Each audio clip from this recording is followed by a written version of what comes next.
Mister Raavan part 7 రచయిత అంజనా గారు. మధు ఇదంతా నిజంగా నేనే చేశానా? నాకేం అర్థం కావట్లేదు.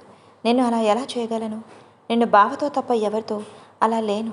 అసలేం జరుగుతుంది అని భయంగా అనిపించి అక్కడ ఉండవద్దే కాక టెర్రస్ మీదకి వెళ్ళి చుట్టూ చూస్తుంది.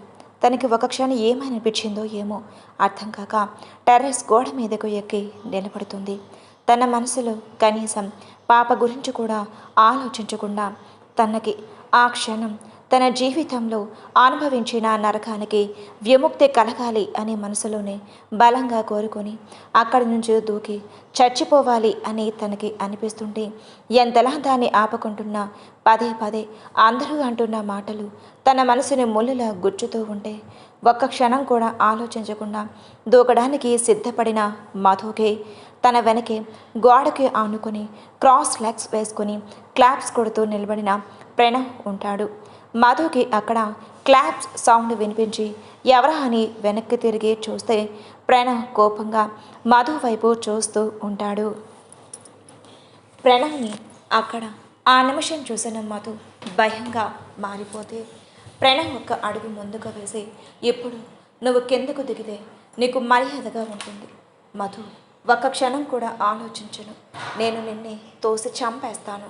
మర్యాదగా కిందకు దిగు అని ప్రణవ్ అర్చేసరికి మధు భయంగా కిందకు దిగి అక్కడే నిలబడితే ప్రణవ్ టెర్రస్ పైకి ఎవరు రాకుండా డోర్ క్లోజ్ చేసి ఒక్క క్షణం కూడా ఆలస్యం చేయకుండా మధు దగ్గరకు వేగంగా అడుగులు వేసి గట్టిగా తనని హత్తుకొని అలాగే ఉండిపోతాడు. మధుకి అసలు ఏమి అర్థం కాక ప్రణవ్ ఏం చేస్తున్నాడో తెలియక బొమ్మలా బిగుసుకుపోయి ఉంటే అతని కన్నీళ్ళు మధు భుజాన్ని తడిపేస్తూ ఉంటే మధుకి ప్రణవ్ ఎందుకు ఏడుస్తున్నాడో తెలియక భయంగా వణికిపోతున్న తన శరీరంతో ప్రణవ్ని దూరం జరపటానికి ప్రయత్నిస్తుంది. కానీ ప్రణవ్ దూరం జరగకుండా అలాగే ఇంకా తనలోకి గట్టిగా అదుముకుంటూ మధు చెవి దగ్గర, ఏంటే చచ్చిపోవాలి అని అనుకుంటున్నావా? మరి నేనేమైపోవాలి? నా గురించి ఆలోచించలేదా? నేను నీ జీవితంలో అవసరం లేదా?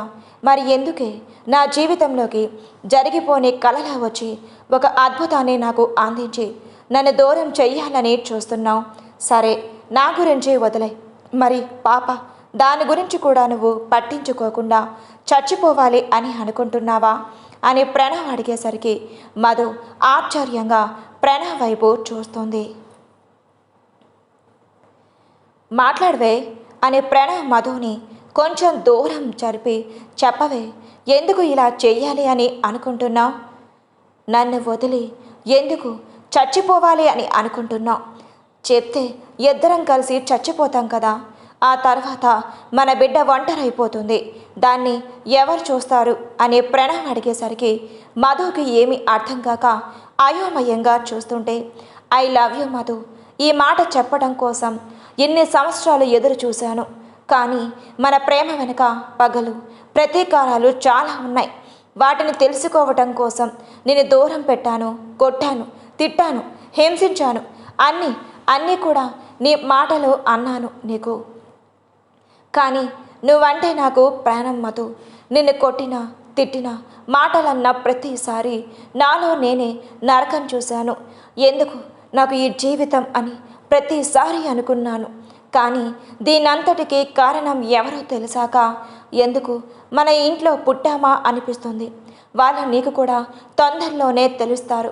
అప్పటి వరకు నాకు కొంచెం టైం ఇవ్వరా అని ప్రణవ్ అంటుంటే అసలు ఏం జరిగిందో మధుకి అర్థం కాక ప్రణవ్కి దూరం జరిగి, దేని గురించి మాట్లాడుతున్నారు సార్ మీరు అని మధు అనేసరికి, ఏంటి నేను పరాయి వాడిలా కనిపిస్తున్నానా సార్ అని పిలుస్తున్నావు అని ప్రణవ్ చిరు కోపంగా అంటుంటే, మీరే కదా మిమ్మల్ని బావా అని పిలవద్దు అన్నారు, సార్ అని పిలవమన్నారు. ఆయన నాలాంటి పని మనిషితో మీకు ప్రేమేంటండి అని మధు అంటుంటే, అబ్బా, ఇప్పుడు నీకు వివరంగా చెప్పే టైం లేదు. మన ఇంట్లో ఉన్న వాళ్ళే మన శత్రువులు. మన మంచి కోరి మనతో ప్రేమగా మాట్లాడేవాళ్ళు మంచివాళ్ళు కాదు మధు. ఎందుకు నీకు అర్థం కావట్లేదు?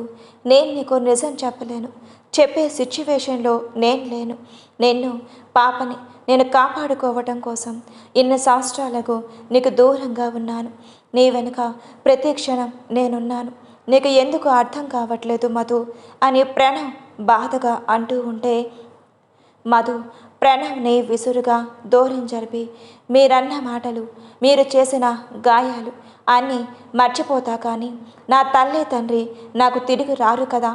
ఓసారి మీరే కదా నేనే వాళ్ళని చంపాను అని నా మీద నింద వేశారు అని మధు అక్కడి నుంచి వెళ్ళిపోవటానికి 2 అడుగులు వేసేసరికి ప్రణవ్ కంగారుగా, అయ్యో మధు, చంపింది నువ్వు కాదు, అమ్మ వాళ్ళని చంపింది, ఎవరు నాకు తెలుసు అని ప్రణవ్ అరిచేసరికి మధు ఒక్క నిమిషం అక్కడే ఆగిపోయి, మీకు తెలుసా అని ఆశ్చర్యంగా వెనక్కి తిరిగి, మరి నీకు తెలిస్తే ఎందుకు నన్ను ఇన్ని సంవత్సరాల నుంచి మాటలతో హింసించావు? ఎందుకు? నేనేం పాపం చేశాను? ఎందుకు నన్ను ఇంతలా శిక్షించావు అని మధు ఏడుస్తూ మోకాళ్ళ మీదకు జారి, చెప్పు, ఎందుకు ఇంతలా నా మీద పగను పెంచుకున్నావు అని మధు అరుస్తుంది. ఇంతలో టెర్రస్ వైపు ఎవరివో అడుగుల చప్పులు వినిపించి ప్రణవ్ ఫాస్ట్గా మధు దగ్గరకు వెళ్ళి తన నోటి మీద చేయి అడ్డుపెట్టి, ఒక్క నిమిషం ఏం మాట్లాడకుండా ఉండు ప్లీజ్ అని కన్నీళ్లతో చెప్పేసరికి మధు మౌనంగా ఉంటుంది.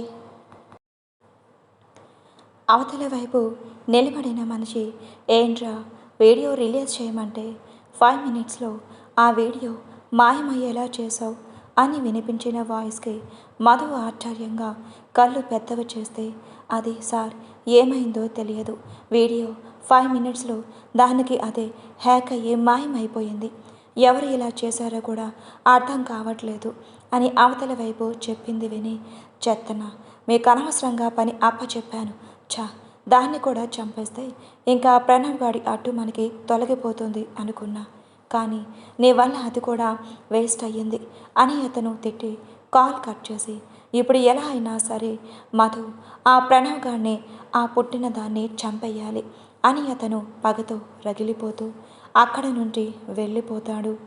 మధు ఆశ్చర్యంగా ప్రణవ్ వైపు అలాగే చూస్తుంటే, అసలేం జరిగింది అని అడిగితే, ఇప్పుడు చెప్పే టైం లేదురా అని ప్రణవ్ మధు పెదవుల మీద ముద్దు పెట్టుకుని, ప్లీజ్ నువ్వు దేనికి కంగారు పడకు, నేను బయట అలా ఉంటున్నాను అంటే అది కేవలం నీ ప్రాణాల కోసమే, ప్లీజ్ అర్థం చేసుకో, ఎప్పటి వరకు నేను అన్న మాటలకి నీ కాళ్ళు పట్టుకుంటాను, నన్ను క్షమించరా ప్లీజ్ రా అని ప్రణవ్ ఏడుస్తూ ఇంకా తన మొయ్యలేని స్ట్రెస్కి తన వల్ల కాక అక్కడే మధు ఒళ్ళో తల పెట్టుకుని ఏడుస్తూ, నన్ను క్షమించు, నేను పెట్టిన టార్చర్కి ఇంకొకరైతే నన్ను ఎప్పుడో చంపేసి ఉండేవాళ్ళు, నీకోసం ఏం చేశానని ఇంతలా నేను పెట్టిన నరకాన్ని నువ్వు భరించావు అని ప్రణవ్ ఏడుస్తూ ఉంటే మధుకి అసలు ప్రణవ్ మాటలు ఏమీ అర్థం కాక అలాగే ఉండిపోతుంది.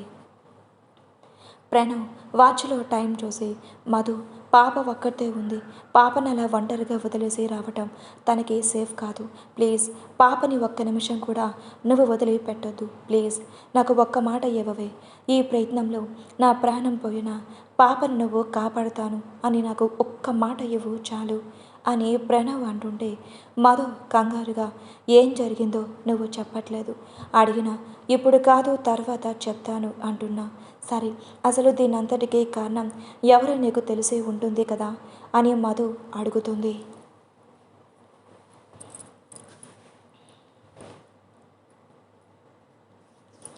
ప్రణవ్ చెప్పింది విన్న మధు ఆశ్చర్యంగా అలాగే ఉండిపోతే ప్రణవ్ తనని కదిపి, నువ్వు రూమ్లోకి వెళ్ళు, పాప ఒక్కడితే ఒంటరిగా ఉంది అని అక్కడి నుండి పంపించేసి మధు వెళ్ళిపోయిన వెంటనే తన ఫోన్ తీసుకుని ఎవరికో కాల్ చేసి, రేపు ఒకసారి నన్ను మీట్ అవ్వాలి అని కాల్ కట్ చేసి చుట్టూ గమనిస్తూ ఎవరు వాళ్ళని గమనించలేదు అని ఊపిరి పీల్చుకుని అక్కడి నుంచి కిందకు వెళ్తారు.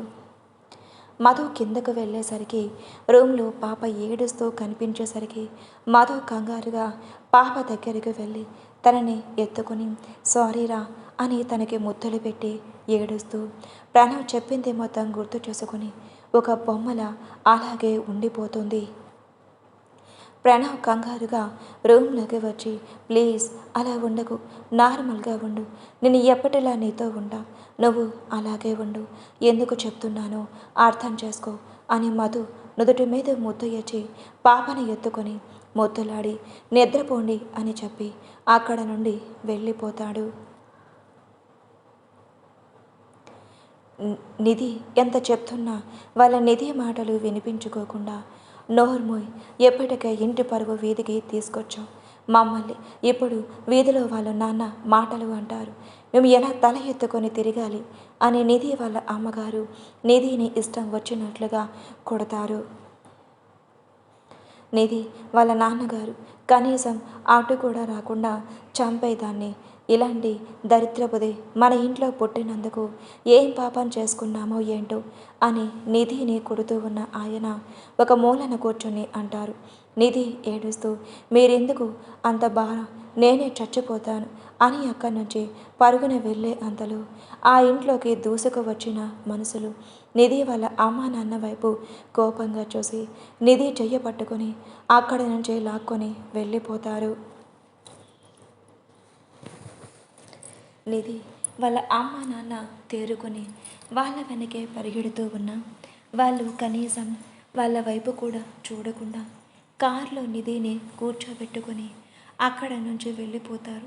అసలు నిధికి జరుగుతుంది ఏమి అర్థం కాక ఎవరు మీరు అని ఏడుస్తూ అడుగుతూ ఉన్నా వాళ్ళు ఏం సమాధానం చెప్పలేకపోవటంతో వీధిలో వాళ్ళు అందరూ, భలే పెంపకం పెంచావలే నీ కూతుర్ని, మా ముందే వాడి దగ్గరికి పంపించేవాడివి, అలాంటిది ఇప్పుడు ఎవరో వచ్చి తీసుకుని వెళ్తున్నారు అని ఊళ్ళో వాళ్ళు అందరూ వాళ్ళని సూటిపోటి మాటలతో అంటూ ఉంటే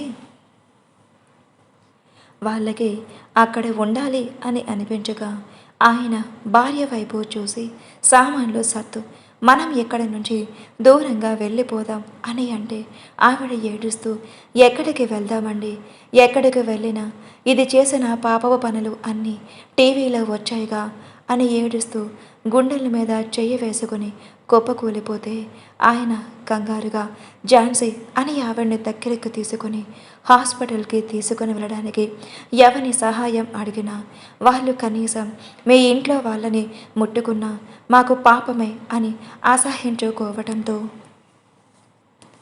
ఆయన బాధగా భార్యను తీసుకుని హాస్పిటల్కి వెళ్తారు. హాస్పిటల్లో ఆవిడకు ట్రీట్మెంట్ చేస్తూ, సార్ అది ఏంటంటే మీ భార్యకు హార్ట్ అటాక్ వచ్చింది, ట్రీట్మెంట్కి కొన్ని లక్షలు ఖర్చు అవుతుంది అని డాక్టర్ చెప్పడంతో ఆయనకి ఏమీ అర్థం కాక, మీరు ట్రీట్మెంట్కి ఎంత ఖర్చు అయినా పర్వాలేదు, మీరు నా భార్యని నాకు ప్రాణాలతో అప్పగించండి అని డాక్టర్ కాళ్ళు పట్టుకునేసరికి, సరే మీరు కంగారు పడకండి అని డాక్టర్ ఆవిడకి ఆపరేషన్ స్టార్ట్ చేయడానికి రెడీ అవుతారు. ఆయన ఇంటికి వెళ్ళి బంగారం మొత్తం బ్యాంక్లో పెట్టుకుని ఇంట్లో ఎంత డబ్బు ఉంటే అంతా తీసుకొని హాస్పిటల్కి వెళ్ళి మొత్తం హాస్పిటల్లో కట్టిన ఇంకా ఆపరేషన్కి 10 లక్షల తక్కువ అవ్వడంతో ఏం చెయ్యాలో అర్థం కాక అలాగే ఉండిపోతారు.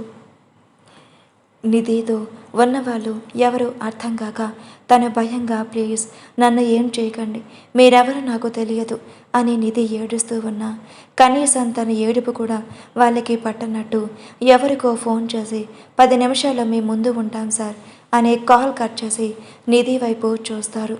నిధి భయంగా, నన్ను ఎవరికైనా అమ్మేయడానికి తీసుకుని వెళ్తున్నారా, ప్లీజ్ నేను అలాంటి దాన్ని కాదు, నన్ను వదిలేయండి అని నిధి ఏడుస్తూ ఉంటే, మేడం ప్లీజ్ మీరు అలా మాట్లాడకండి అని వాళ్ళలో ఒక అతను అరిచేసరికి నిధి భయంగా బిగుసుకుపోతుంది. నిమిషాలు గడిచే కొద్దీ తనకి భయం పెరుగుతూ ఉండేసరికి ఒక ఇంద్రభవనం లాంటి ఇంటిలోకి కారు వెళ్ళటంతో నిధి అయోమయంగా అలాగే చూస్తూ ఉంటే వాళ్ళ కార్ డోర్ తీసి దిగండి మేడం అని నిధి పక్కన నుంచోసరికి నిధి భయంగా కార్ దిగి నిలబడుతుంది. తన ఎదురుగా ఒక ఆవిడ హారతి పళ్ళెంతో నిధి ఎదురుగా వచ్చి దిష్టి తీస్తుంటే నిధికి ఏమీ అర్థం కాక భయంగా, ఆంటీ నన్ను ఇక్కడి నుంచి పంపించేయండి ప్లీజ్, నాకు మీరెవరూ తెలియదు అని నిధి చెప్తూ ఉన్నా ఆవిడ దిష్టి తీసి ప్లేట్ పక్కనున్న పని మనిషికి ఇచ్చి నిధి చెయ్యి పట్టుకొని ఇంట్లోకి నడిపించుకొని వస్తూ కుడికాలు పెట్టి ఇంట్లోకి రామ్మ అని ఇంట్లోకి తీసుకొని వచ్చి హాల్లో నిలబడుతుంది. ఆ ఇంట్లో అందరూ నిధి వైపు సంతోషంగా చూస్తుంటే నిధి మాత్రం భయంగా తను అక్కడ ఉన్న వాళ్ళు అందరూ తనకి కొత్తగా అనిపించి ఎవరు వీళ్ళంతా అని అయోమయంగా చూస్తూ ఉన్న సమయంలో హాల్లో గోడకి ఎదురుగా పెద్ద ఫోటో కనిపించి అందులో ఉన్న ఒక వ్యక్తి వైపు నిధి చూపు ఉండేసరికి ఆశ్చర్యంగా నిధి ఆ ఫోటో వైపే చూస్తూ ఉండిపోతుంది. ప్రణవ్ కంగారుగా రూమ్లోకి వచ్చి ప్లీజ్ అలా ఉండకు, నార్మల్గా ఉండు, నేను ఎప్పట్లా నీతో ఉంటా, నువ్వు అలాగే ఉండు, ఎందుకు చెప్తున్నానో అర్థం చేసుకో అని మధు నుదుటి మీద ముద్దు ఇచ్చి పాపని ఎత్తుకొని ముద్దులాడి నిద్రపోండి అని చెప్పి అక్కడి నుంచి వెళ్ళిపోతాడు. మధు అసలు ప్రణవ్ ప్రవర్తన ఏమీ అర్థం కాక పిచ్చి ఎక్కినట్లుగా అనిపించిన అసలు వాళ్ళ మీద అంత పగ పెంచుకున్న వ్యక్తి ఎందుకు వాళ్ళతో అంత మంచిగా మాట్లాడుతున్నారో అర్థం కాక అలాగే ఉండిపోతే సమయం గడుపుతూ ఉన్న పాపని నిద్రపోచి మధుకి నిద్ర పట్టక అలాగే ఆలోచిస్తూ ఉండేసరికి డోర్ తీసుకుని లోపలికి వస్తూ చీకటిగా ఉన్న ఆ రూమ్లోకి వస్తున్న అడుగు చప్పుళ్లకు మధు భయంగా లేచి కూర్చుంటే ప్రణవ్ లైట్ ఆన్ చేసి కంగారుగా మధు దగ్గరికి వచ్చి నువ్వు నిద్రపోలేదా అని తన చెయ్యి పట్టుకొని అడిగేసరికి మధు భయంగా ప్రణవ్ చేతిలో నుంచి తన చెయ్యి తీసుకొని అతని వైపు అలాగే చూస్తూ ఉంటే ఏంటి ఇంకా అనుమానమా నా మీద, లేదంటే నమ్మకం లేదా అని ప్రణవ్ అడిగేసరికి అదంతా వదిలే పాప గురించి మీకు తెలిసి కూడా ఎందుకు నువ్వు నా దగ్గరకు రాలేదు, సరే అది కూడా నేను ఒప్పుకుంటాను, నీ బిజీ టైం వల్ల రాలేదు అని, మరి మొన్న తాతయ్యను చంపింది నేను కాదు అని చెప్తున్నా నన్ను అర్థం చేసుకోకుండా ఎందుకు రాక్షసుడు నన్ను కొట్టావు అని మధు అడుగుతుంది. మధు అడిగిన దానికి ప్రణవ్ చిన్నగా నవ్వుతూ రాక్షసి ఏం మర్చిపోలేదు కదా నువ్వు, సరే దానికి తగ్గట్టు నువ్వు నా మీద పగ తీర్చుకుందువులే, కానీ ఇంతకు మించి ఇంకా నేను నిన్ను టార్చర్ చేయాల్సి వస్తుంది, దానికి ప్రిపేర్గా ఉండు అని ప్రణవ్ చెప్పేసరికి మధు ఆశ్చర్యంగా ఇంకా టార్చర్ చేస్తావా, ఇంకెందుకు నన్ను ఏకంగా చంపే అని మధు అనేసరికి కోపంగా మధు నోటి దగ్గర చెయ్యి అడ్డుపెట్టి ఇంకోసారి అలా మాట్లాడావంటే నిజంగానే చంపేస్తాను అని ప్రణవ్ వార్నింగ్ ఇచ్చేసరికి మధు అతని చేతిని విసురుగా పక్కకు నెట్టి ముందు అడిగిన దానికి ఆన్సర్ చెప్పు, మరి నేను శౌర్యాన్ని ప్రేమించాను అని నీకు తెలిసి కూడా నువ్వు ఎందుకు ఇదంతా చేశావు, సరే సాహితీని పెళ్లి చేసుకున్నావు కదా, తనని నీతో పాటు తీసుకొని వెళ్ళిపోయావుగా, మళ్ళీ ఎందుకు మా జీవితంలోకి వచ్చావు అని మధు వరుసపెట్టి ప్రశ్నలు అడుగుతూ ఉంటే ప్రణవ్ తల పట్టుకొని బాబోయ్ అని గుండెల మీద చెయ్యి వేసుకొని అబ్బా మేడం గారు మీ క్వశ్చన్స్ అన్నీ పక్కన పెట్టండి, నేను అన్నిటికీ ఆన్సర్ ఇస్తాను, కాకపోతే కొంచెం టైం పడుతుంది, నిజాలన్నీ మీ కళ్ళ ముందుకి వచ్చినప్పుడు మీరు నమ్మదురు, ఇప్పుడు ప్రెజెంట్ జరిగే దాని గురించి చెప్పడం కోసమే మీ దగ్గరికి వచ్చాను అని ప్రణవ్ అనేసరికి మధు ఆశ్చర్యంగా ఇంకా ఏం జరగాలి, అయినా నువ్వు నా పక్క నుంచి పక్కకి పో, ఎప్పుడు ఆ సాహితీ దగ్గరే ఉంటా, ఛీ నువ్వంటే నాకు ఇష్టం లేదు అని మధు ప్రణవ్ని దూరంగా తోస్తుంటే మధు చేతులు పట్టుకొని అబ్బా నాకు నిజంగా సాహితీతో పెళ్ళి కాదు, అదంతా తను ప్లే చేసిన డ్రామా అని ప్రణవ్ కోపంగా అరుస్తాడు. నేను నిన్ను నమ్మను, నువ్వు మోసగాడివి, ఆ రోజు కూడా అంతే, నేను చెప్పింది నువ్వు వినకుండా సాహితీని పెళ్లి చేసుకున్నావు, నేను నా కళ్ళారా చూశాను అని మధు ప్రణవ్ మాటలు వినిపించుకోకుండా కోపంగా అరుస్తుంటే ప్రణవ్ మధు నోరు ఎలా మోయించాలో అర్థం కాక కొన్ని నిమిషాలు ఆలోచించి మధు ఇంకా తనతో అరుస్తూ ఉంటే కోపంగా మధు పెదవులను అందుకుంటాడు. మ్యూటైన తన వాయిస్కి ప్రణవ్ మనసు ప్రశాంతంగా అనిపిస్తుంటే మధు గింజుకుంటూ ప్రణవ్ని దూరం తోస్తున్నా అతను దూరం జరగకుండా మధు నడుం చుట్టూ చెయ్యవేసి అతనికి అదుముకుంటూ ముద్దులోనే గాఢతను పెంచుతూ ఉన్నాడు.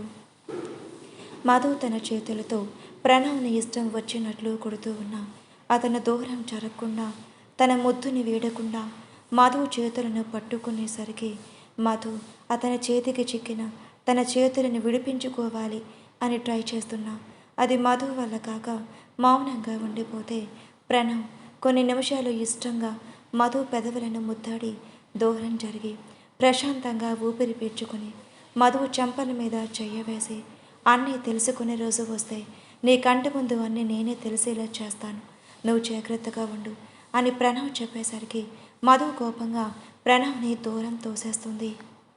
ప్రణవ్ ఆదమరుపుగా కూర్చునేసరికి డైరెక్ట్ ఫ్లోర్కే ముద్దాడుతాడు.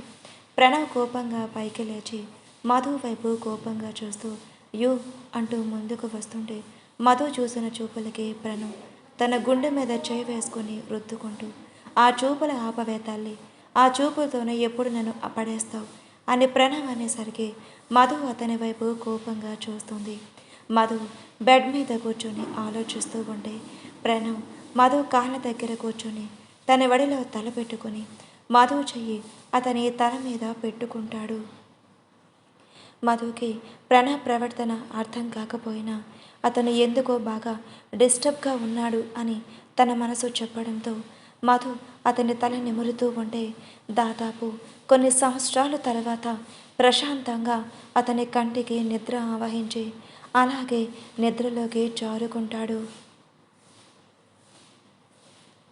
మధు ప్రణవ్ తీసుకుంటున్న ఊపిరిని బట్టి తను నిద్రపోయాడు అని తెలుసుకొని అతన్ని లేపటానికి చూసిన ప్రణవ్ గాఢ నిద్రలో కదలకుండా అలాగే ఉండేసరికి మధు ఇంకా అతన్ని లేపటం ఇష్టం లేక అలాగే కూర్చొని ఆలోచిస్తూ ఉంటుంది. ఎందుకు అసలేం జరిగింది అని మధు ఎంత ఆలోచించినా తనకి అర్థం కాకపోవడంతో అలాగే ఆలోచిస్తూ తను కూడా నిద్రలోకి జారుకుంటుంది. ఇక్కడ మధు ఇంకా అమృత వాళ్ళకి టైమింగ్స్ మారుతూ ఉంటుంది, గమనించండి ఫ్రెండ్స్, ఓకేనా. అమృత మొహం మీదే డోర్ వేసి అక్కడి నుంచి తన వర్క్ చేసుకోవడానికి వెళ్ళిపోతే అమృత చచ్చినోడా ఆడపిల్ల అని కూడా చూడకుండా నా మొహం మీదే డోర్ వేస్తావా, చెప్తారని సంగతి, ఏదో ఒకరోజు నా చేతికి దొరక్కపోవు, అప్పుడు చేస్తావని తిట్టుకుంటూ ఆఫీస్ బయటకు వచ్చేసరికి సునందాదేవి కార్ డోర్ తీసుకొని ఆనుకొని అమృత వైపు కోపంగా చూస్తుంది. అమృత సునందాదేవిని అక్కడ చూసి భయంగా వణికిపోతూ చిన్నగా అడుగులు వేస్తూ తన దగ్గరికి వెళ్ళి పిన్ని నువ్వు ఎప్పుడు వచ్చావు అని ఆశ్చర్యంగా అడుగుతుంది. సునందాదేవి గారు కోపంగా అమృత చెంప మీద ఈడ్చిపెట్టి కొడతారు. అది ఏమాత్రం ఊహించని అమృత తన చెంప మీద చెయ్యి అడ్డు పెట్టుకుని పిన్ని అని అంటుంటే నోర్మి ఎవరే నీకు పిన్ని, ఏం చేస్తున్నావు, కాలేజ్కి వెళ్ళి ఇంటికి రావాలి అని తెలియదా, నువ్వు ఇలా అడ్డంగా రోడ్ల మీద పడి తిరుగుతూ ఉంటే న్యూస్ ఛానల్కి ఎక్కావు అని సునంద కోపంగా అరుస్తుంది. సునంద కోపంగా అరుస్తుంటే అప్పుడే ఆఫీస్లో నుంచి అందరూ ఇంటికి వెళ్ళే టైం కాబట్టి సునంద వైపు ఆశ్చర్యంగా చూస్తూ తను అమృతాన్ని కొట్టడం చూసి అక్కడే నిలబడిపోతారు. అందులో మేనేజర్ అది చూసి ఫాస్ట్గా శౌర్య దగ్గరకు పరుగున వెళ్తాడు. అమృత ఏడుస్తూ ఒకసారి నేను చెప్పేది వినిపిన్ని అని మాట పూర్తి కాకముందుగానే సునంద అమృత ఇంకో చెంప మీద కూడా కొట్టి ఏం పాపం చేసుకుంటే మా ఇంట్లో పుట్టావే, నువ్వు చచ్చిపోవచ్చు కదా, ఈ బ్రతుకు బ్రతికే కంటే చచ్చిపోవచ్చు కదా, ఎందుకే ఇలా మా కుటుంబం పరువు బజారుకి ఈడుస్తున్నావు అని సునంద కోపంగా అరుస్తుంది. మేనేజర్ కంగారుగా క్యాబ్ డోర్ ఓ దగ్గరకు వెళ్ళి ఓపెన్ చేయడానికి చూస్తున్నా అది ఓపెన్ అవ్వకపోవడంతో ఆయన ఫోన్ తీసుకొని శౌర్యకి కాల్ చేస్తారు. అన్ని వస్తువుల మధ్య చాలా చెదురుగా ఎక్కడో మూలన అతని ఫోన్ చిన్నగా సౌండ్ వినిపిస్తుంటే శౌర్య అసహనంగా ఆ ఫోన్ ఎక్కడ ఉందో తీసుకొని లిఫ్ట్ చేసి సార్ అర్జెంటుగా డోర్ ఓపెన్ చేయండి, బయటకు రండి ప్లీజ్ అని మేనేజర్ అరవటంతో శౌర్య మేనేజర్ మాటల్లో కంగారు అర్థం చేసుకొని ఏమయ్యింది అని గంభీరంగా అడిగేసరికి అది అని సునందాదేవి గారు మన ఆఫీస్కి వచ్చారు అని ఒక్క మాట చెప్పి కాల్ కట్ చేస్తాడు. కింద మళ్ళీ ఏం జరుగుతుందో అనే కంగారు. ఆయన వచ్చేసరికి సునంద అంటున్న మాటలు వాళ్ళందరూ అలాగే చూస్తూ ఉంటే అమృత మాత్రం అంతమందిలో తనని అన్ని మాటలు అంటున్నా తన మనసుకి బాధగా అనిపించిన అవన్నీ తట్టుకుంటూ తన తమ్ముడు తల్లి కోసం మౌనంగా ఉండిపోతుంది. శౌర్య కంగారుగా బయటకు వచ్చి అక్కడ జరిగేది చూస్తూ అలాగే ఉండిపోతే, వీడితో తిరగటం కోసం న్యూస్ ఛానల్కి ఎక్కావు, ఇప్పుడు వీడి ఆఫీస్కి వచ్చి కాపురం పెట్టావా, నీలాంటి ఆడపిల్లని ఏమంటారో తెలుసా అని సునంద కోపంగా అరుస్తూ ఉంటే శౌర్య అమృత వైపు ఆశ్చర్యంగా చూశాడు. ఆవిడ అన్ని మాటలు అంటున్నా అమృత మౌనంగా అలా నిలబడి ఉండేసరికి శౌర్యకి కూడా ఒకంత ఆశ్చర్యంగా అనిపించి వాళ్ళ దగ్గరకు వేగంగా అడుగులు వేస్తూ వెళ్ళాడు.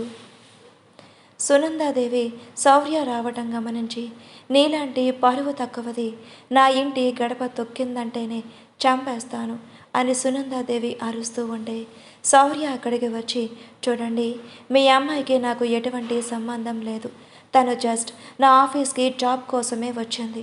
తను కాలేజ్ క్యాంపస్లో ఇంటర్వ్యూ జరుగుతూ ఉంటే నా ఆఫీస్లో తనకి ఇంటర్వ్యూ అటెండ్ అయ్యింది. అంతేకాని మీ అమ్మాయి ఏదో తప్పు చేసి నాతో తిరగట్లేదు. అసలు తన పేరు కూడా నాకు తెలియదు. అదంతా న్యూస్ ఛానల్లో ఎలా వచ్చిందో నాకు తెలియదు అని అంటాడు శౌర్య. కానీ మీరు వయసులో పెద్దవారే కదా, ఒక పిల్లతో ఎలా మాట్లాడాలో తెలియదా? తనని పట్టుకొని రోడ్డు మీద ఎన్ని మాటలు ఎలా అనగలుగుతున్నారు? కొంచెమైనా బుద్ధి ఉండాలి, డబ్బుంటే సరిపోదు, అర్థమవుతుందా అని శౌర్య అరిచి, ఇదంతా నా ఆఫీస్ ముందు క్లియర్ చేయండి. మళ్ళీ ఏ న్యూస్ ఛానల్లో టెలికాస్ట్ చేయడానికి మీరు ఎంత ప్లాన్ చేశారు అని శౌర్య అరుస్తూ ఎంప్లాయీస్ వైపు చూసేసరికి శౌర్య చూపుకి జడిచి వాళ్ళందరూ అక్కడి నుంచి వెళ్ళిపోతే, మీరు కూడా వెళ్ళిపోండి, నా ఆఫీస్ ముందు ఉండటానికి మీకు ఏ రైట్ ఉంది? గెట్ లాస్ట్, చేసిన గొడవ చాలు అని శౌర్య అరిచి అక్కడి నుంచి 2 అడుగులు ముందుకు వేసి అమృత వైపు చూస్తాడు. అమృత మౌనంగా తనకి వస్తూ ఉన్న కన్నీళ్లను తుడుచుకుంటూ అలాగే నిలబడిపోతే సునంద కోపంగా అమృత వైపు చూస్తూ, దిష్టి బొమ్మలా అలా నిల్చున్నావు ఏంటి? కారు ఎక్కవా? ఇంకా ఇంటి పరువు ఇంకెంత బజారుకి ఏడ్చాలనుకుంటున్నావు అని ఆవిడ అరుస్తూ ఉంటే అమృత తల వంచుకొని కారులో కూర్చుంటుంది. శౌర్య వైపు దీనంగా చూస్తుంది. శౌర్యకి మాత్రం అమృత చూపులు ఏమీ అర్థం కాక అసలు తన చూపులో ఎందుకు అంత బాధ ఉంది? నిజంగా సునందాదేవి తను సరిగ్గా చూడరా? ఏమైనా కానీ నాకెందుకులే అని శౌర్య ఒక్క నిమిషం అనుకున్న అమృతను చూసి ఆ చూపుకి అతని మనసు కరిగిందో ఏమో సునందాదేవి గారికి అడ్డుగా నిలబడి అమృత వైపు వచ్చి కార్ డోర్ ఓపెన్ చేసి కారు దిగు అని శౌర్య అంటాడు. శౌర్య మాటలకు అమృత ఆశ్చర్యంగా అలాగే చూస్తూ ఉంటే శౌర్య అమృత చెయ్యి పట్టుకొని కారు తింపి సునందను చూస్తూ ఉండగానే తన కార్లో కూర్చోబెట్టుకొని అక్కడి నుంచి తీసుకొని వెళ్ళిపోతాడు. సునందాదేవి ఏదైతే జరగాలి అనుకొని స్టార్ ప్లాన్ చేసిందో అదే జరగడంతో నవ్వుకుంటూ అక్కడి నుంచి తన ఇంటికి స్టార్ట్ అవుతుంది.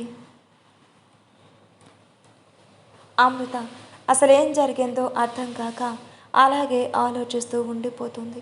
ఇంతలో శౌర్య ఒక ప్లేస్లో కార్ బ్రేక్ వేసి అమృత వైపు చూసి కార్ దిగు అని శౌర్య అరవటంతో ఈ లోకంలోకి వచ్చిన అమృత జరిగింది గుర్తు చేసుకొని వస్తున్న కన్నీళ్ళు తుడుచుకొని సార్ ఇంటికి పోనివ్వండి అని భయంగా అంటుంది.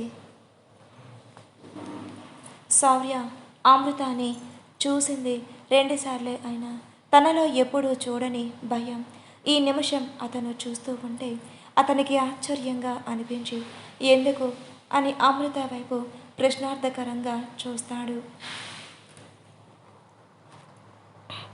అమృత ఎక్కిళ్ళి పెడుతూ మా పిన్ని తమ్ముణ్ణి అమ్మని హింసిస్తుంది. తను చెప్పినట్టు నేను చేయకపోతే మమ్మల్ని చంపేస్తుంది.